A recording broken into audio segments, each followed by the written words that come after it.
terrorism. It works! And that's why the modern left is importing it to the United States.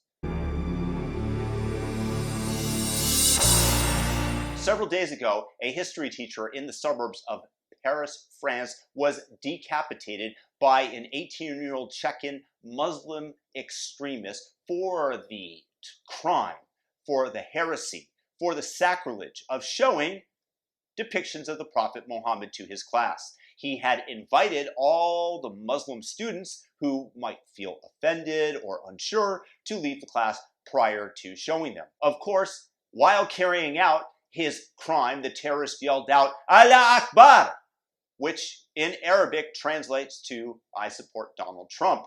Once again, the left can lay this crime solely at the feet of President Donald Trump. But I want to defend Islam, which is, of course, as we've been told over and over again by the mainstream media, the religion of peace.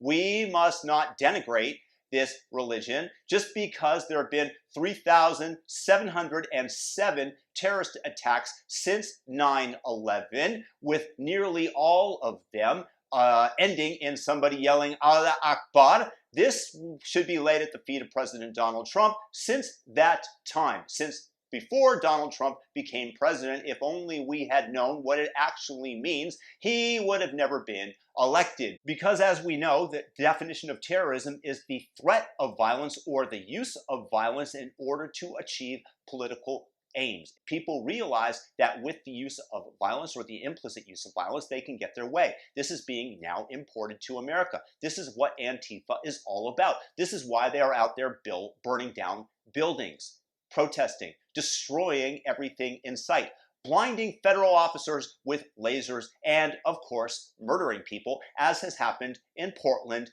and Colorado, and soon to be more and more. And in a Project Veritas expose, they filmed a Democratic leader in Colorado saying that he is willing to lie, cheat, and steal. Also a member of the Colorado Democratic Party's Congressional District 4 committee.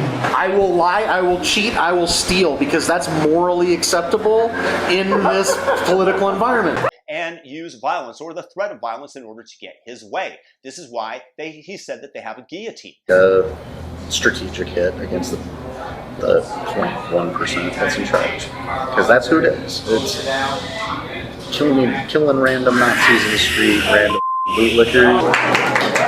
Almost an entire delegation to the CD4 committees are revolution members. We now have a second vice chair, our first member of leadership through a vacancy committee. We have an R revolution member in leadership on the Weld County Democratic Party. That's 2 years of transformation. Guillotines, motherfucker, that's all I gotta say.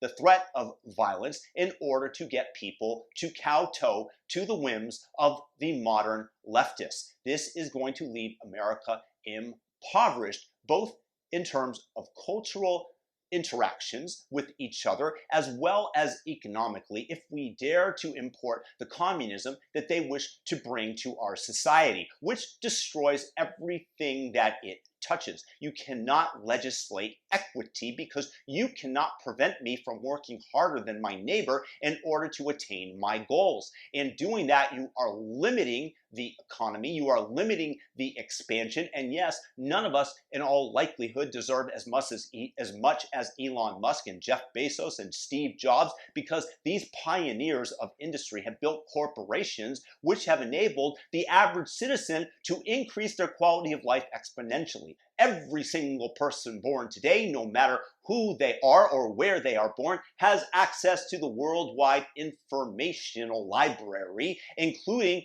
every single track of music that's ever been played, including movies that cost hundreds of millions of dollars to make, basically for free. This is the magic of technology in the advancing situation. Nevertheless, the left is importing terrorism as a measure to get their way because they believe in their mind that they want equity, not realizing, despite the fact that they have this beautiful dream for the planet, when enacted, it actually creates a living hell.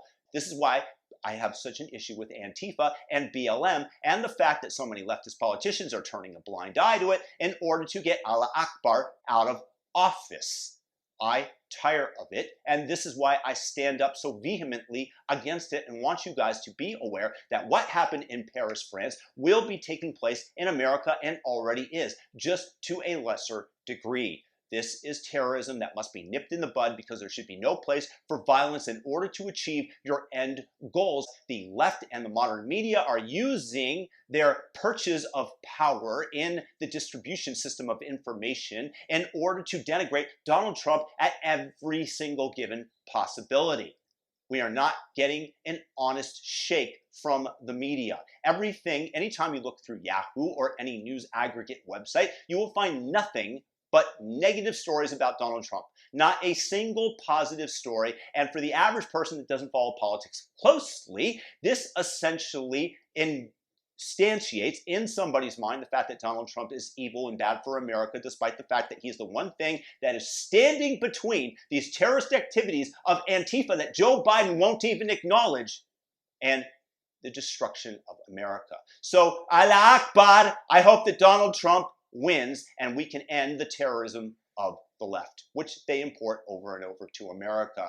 And may this history teacher, may his soul rest in peace, and may blessings, including to my good Muslim friends, of which there are hundreds of millions out there who just want to live life peacefully and kindly. And if you like this video, please share it with a friend, thumb it up, and subscribe. Hit the notification bell if you do. Have a fantastic day. Peace and blessings. Peace out.